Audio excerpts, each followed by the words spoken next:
Okay guys, so I've seen this question pop up every now and then about when you go to turn your engine over and it doesn't quite catch.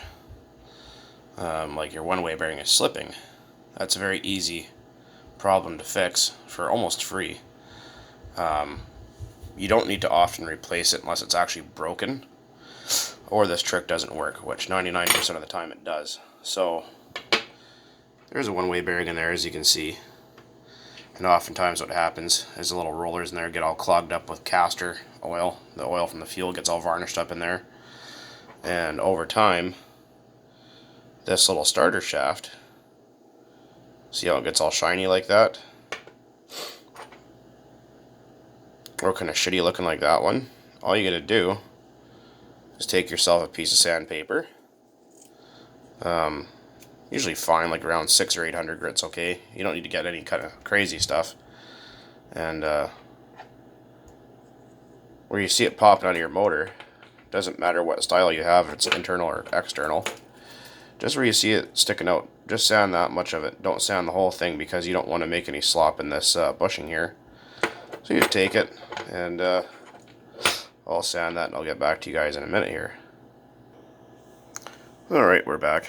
So as you can see, I sanded it, but I'm not trying to remove material. I'm just trying to rough the surface and take that polish off. As you can see how shiny that one is compared to this one now is roughed up. Right, so that way it'll give that sprag bearing, because that's, well, a one-way clutch or sprag bearing, something to grab onto. Next, what you're going to do is take yourself some brake parts cleaner, get yourself a Q-tip. I can't get this bearing out of here, it's actually stuck at the moment, but and then get yourself a Q-tip or yourself a small dish or something that you're not going to use for food preparation again, and put your one-way bearing in there and soak it. You're not going to hurt anything, just give it a really good soak. Submerge it, get a Q-tip in there, spin it around, get all that varnish out of it as much as you can, then just dry it with compressed air or a paper towel, doesn't matter. And then next, get yourself some good old cheap, doesn't matter what kind, where it's from, just regular old automatic transmission fluid. And then what you want to do is, once you got your starter shaft back in, is take yourself a Q-tip or your finger, doesn't matter, and just put like a blob of automatic transmission fluid on there. And this is a detergent or high detergent type oil, right? So that'll help to kind of keep it clean and to keep these rollers working, because you got to remember, inside an automatic transmission there's big roller clutches, big sprag clutches like this, big one-way bearings, and oftentimes they really never go bad because they're submerged in this stuff.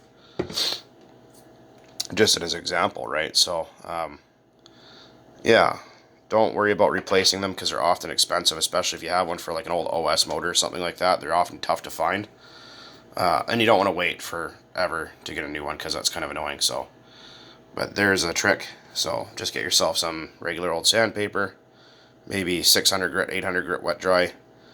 Sand this area. Don't sand the whole thing, but just here. And reassemble. Make sure you clean it because you don't want any of this grit and stuff inside your motor either, or engine, whatever. And yeah, clean everything thoroughly. Couple drops of this stuff inside the bearing. Reassemble and it'll pretty much be good forever. If that doesn't work and you see cracks in your bearing, then it's time to replace it. But 99.9% of the time this works, and it will prevent your pull starter from slipping. Anyways guys, hope that helps. Keep burning nitro out there as always.